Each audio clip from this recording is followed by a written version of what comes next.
Magandang araw po, Luzon, Visayas, Mindanao. Ako po naman si Ricky Rivera. At ako ho, si Roy Cabonegro. At welcome din po sa ating mga OFW sa loob at labas ng bansa na nanonood po sa Current PH TV.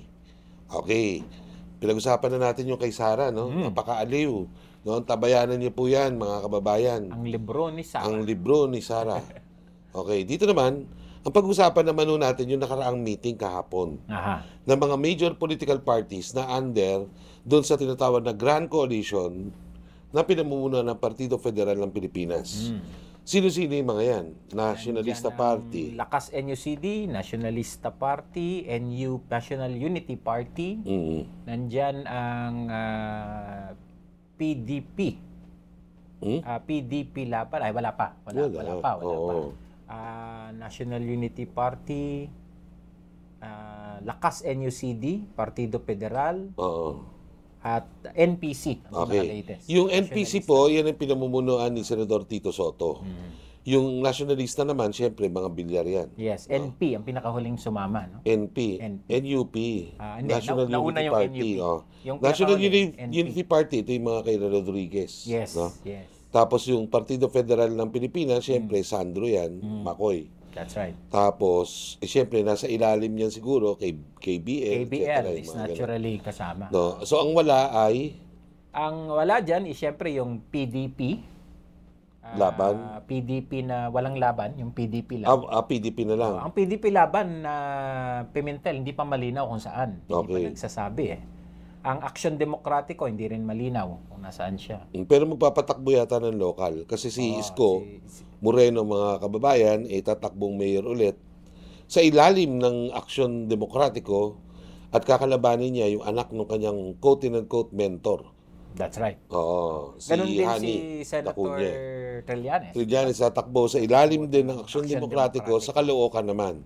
That's right. So, kakalabanin niya ang mga malapitan. Yes, that's right. No? So, ganun po yung ano. So, yung Aksyon Demokratiko, dating ano yan? Dating ano ba siya? Nagpatakbo ng presidente nung huli, Hindi, sino? si Isko, di ba? Ang Action Democratic. Pero before that, even Before that, ay partido siya ni dating senador, yung namatay, si taga Bicol, Rocco. si Rocco. Oo. Yung kay De Villa. De Villa, I think kay De Villa. Anyway, mga kababayan, ang gusto naming anuhin dito ay pipili po ito ng mga 12. At yung 12, sang-ayon sa mga namin, siyempre si Camille, yung anak ni Cynthia Villar, na yung magandang Camille. No, na, Sigurado na yun, ano? sigurado na, siyempre, pag mahirap mawala ang mga bilyar doon. Although na doon si Mark pa rin, pero sino pa ba ang, siyempre, Tita Soto. So, dalawa na yan. Sino pa?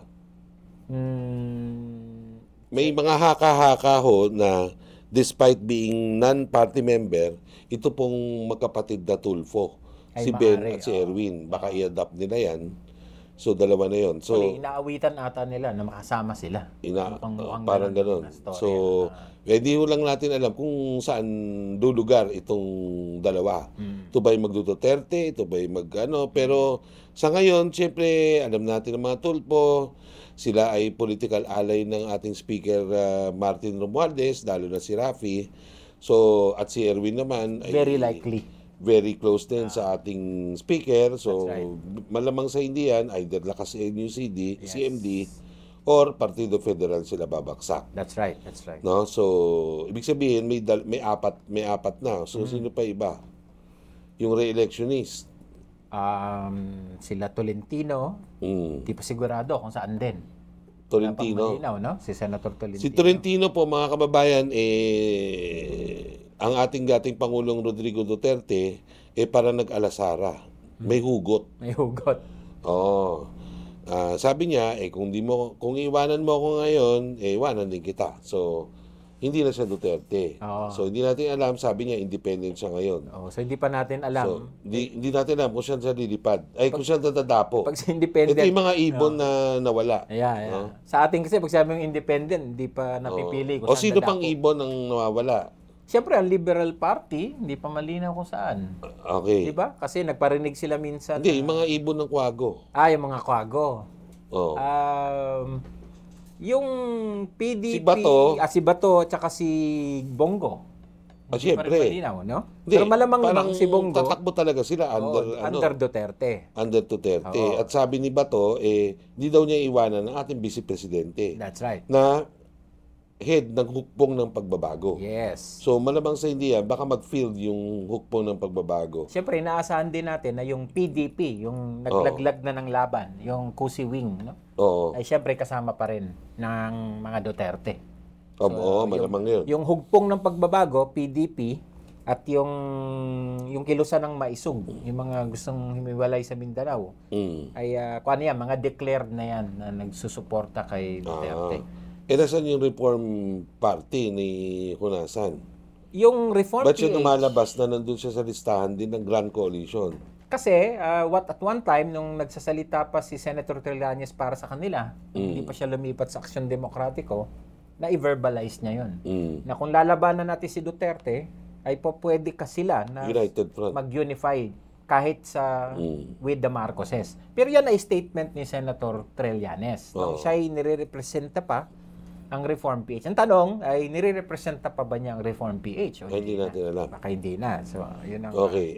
Yung mga re-electionist nga, saan tatakbo? Si Aimee, yan, magandang tanong yan kasi wala pa talagang binibitawan si Senator. hindi, pero nasaan ba siya? Sa ngayon, sa kasalukuyan, ano bang partido niya?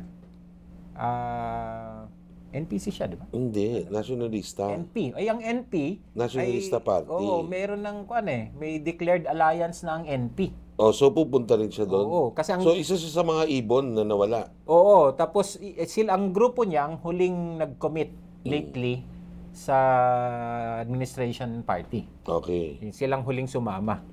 Ay, na-appreciate ko po pala yung ginawa ni Vice Presidente Sara Duterte. Salamat po, ano? Bagat imbis na paro-paro, ang ginamit niya ibon. Ibon. Mas malayong lumipad. Mas malayo. Pero nilipad pa rin. Nadapo pa rin. Ano pa yung mga ibon na dating Duterte, ngayon wala na? Well, hindi naman dating Duterte, pero kung saan lalagay ang Liberal Party, ay hindi pa malinaw. Nga pala, no? Diba? Kasi Hindi pa malinaw. nag-announce na nga ho pala, mga kababayan, na yung tatlo sa LP tatakbo. That's Walang iba kundi si Bam, si Shell, at si Kiko. Oo. Tapos Kaya yung huling chaleco. nagpa-picture sila, kasama Parang nila chaleco ba? kasama nila si Senator Ontiveros. Nung huli yung akbayan. nung huli sila nag-photoshoot. Oh, di ba? 4 sila doon. Baka nga. Oo. Di ba? So, tignan natin kung ano mangyayari. So, tapos ang Makabayan Coalition po, Makabayan Black, sila rin ang nagpi-field ng kanilang sarili. Nagdeklara sila that they will field a full slate. Sino-sino ba itong mga to? Wala pang lumalabas ng mga pangalan. Sa loob nila, sa loob si nila. Brosas, mga tatakbo. Oo. Sino pa? Colmenares ata. Colmenares ba? Hindi ko alam. So, sino pa? At saka meron pang isa. Si Castro. Si Castro na nag-declare na tatakbo na Senate. Okay. Oo. So, Ngayon, doon ba sa Makabayan Black may bago? In terms of kung paano nila ina-announce yung kanilang... Hindi, may bago ba? Wala pa. Meron. Meron na ba? Oo, yung isang mangingisda, di ba? Pamalakaya. Hindi ko alam kung taga-Pamalakaya yun eh. Pero fisher folk leader. Parang fisher folk. Hindi ko pa nababalitaan yan. Yun. So medyo 4 na yata sila doon. Okay. Ang gusto naman nila full slate Full slate. Nabukas din daw sa iba. Dahil pera ng Makabayan Black. Baka marami sila. Daming pera. Ang PLM ay wala pa. Wala pang desisyon ng PLM. Hindi ko alam. Ang meron pa lang sila ay isang tumataginting na radio program. Hindi. Online program. No? Ang tanong, mga kababayan, dito ba sa mga ito may bago? Bago, siguro, yung maigting na pag-aaway ng dalawang hindi na bago pamilya. Yun. Hindi na bago. In fact, malapit na mag-ending yun. Oo. Pero yung may bago ba tayong pangalang na lumutang? Wala. Na medyo inspiring. Si Kuan. Sino? Si Kirubin. Si Si Corbin, Ariel Corbin. saan ba tatakbo yun? NP, di ba? NP. NP. Okay. Di ba? So, ibig sabihin, kasama sila dun sa... Pero si Ariel, hindi na rin bago. Di na rin. Luma yun. Tagal na rin. Anyway, mga kababayan, ang 2025 po ay isang crucial. Sabi nga ho na dito matagal na, crucial ho yan na halalan. So, yan ang magde-define kung ano magiging dynamics ng 2028 elections. Ang matindi ho dito, malamang may awayan sa taas, mas lalong may awayan sa baba. That's right. So, kung kayo po itatakbo ngayon at gusto niyo na isang national political position at wala ko kayong pera, malamang huwag na kayo tumakbo. Dahil in the first days, kahit na may Grand Coalition yan, hindi ko kayo matutulungan. Dahil yung sa Grand Coalition na yan, dun sa baba, mag-aaway-aaway ho yung mga yan. Yung kanilang mga kasapakat dyan sa baba sa grassroots level. Dahil sila mismo, magpapatayan yan para dun sa kanilang mga position. So, mean to say, yung Grand Coalition, magkakaaway pa rin yan malamang. So, unified lang sila. Hindi nga ho natin alam kung ba't sila nag-unify. Pero alam natin na for political convenience, talagang may ganyan. And ang political convenience, nakasangla ho yan doon sa logistical Saka requirements. Kaya nang mag-provide ng resources para Correct. sa bawat isa. Yun po yan eh. Yun ang totoo dyan. Kung Sa bakit. pangakong machinery. Yes. Ang problema, yung machinery itself. Kung kayang magganahin yan. That's right. So, makikita ho natin yan sa mga susunod na panahon at hopefully matuloy ang ating eleksyon. May 3 pa tayong partido na hindi na-mention na Ricky. Hindi pa natin alam kung saan poposisyon ang Centralist Democratic Party. Sino ba yan? Sila Rufus Rodriguez. CDP. Centralist? CDP. Hindi, ano na yan? Lumipat na ba? Unity Party yan. Nag-NUP na ba ito? Oo. Kapatiran Party. Hindi pa natin Meron pa alam. ba yun? Nandiyan pa sila, di ba? Wala. At ang KDP. Buwag na yung Buwag na ba itong mga to? party? Ano pa yun ba? KDP. TDP? KDP. Ano yun? Katipunan Demokratikong Pilipino. Katipunan ng Demokratikong Pilipinas. RJ. Nag-i-exist ba yan? Nag-i-exist pa to. Sino ba yan? Sila RJ Avellana. KDP. May nakikita ka ba kasama ni RJ? Pinagbubuo sila ngayon. Marami ako nakikitang nagtatayuan ng mga chapter ng KDP. Pero kung gaano kalaki, hindi pa natin alam. Okay. So, good luck na lang sa kanila. At siyempre, ang DPP. Dati DPP. kalimutan ng DPP. Ano nangyari sa DPP? Hindi ko pa alam.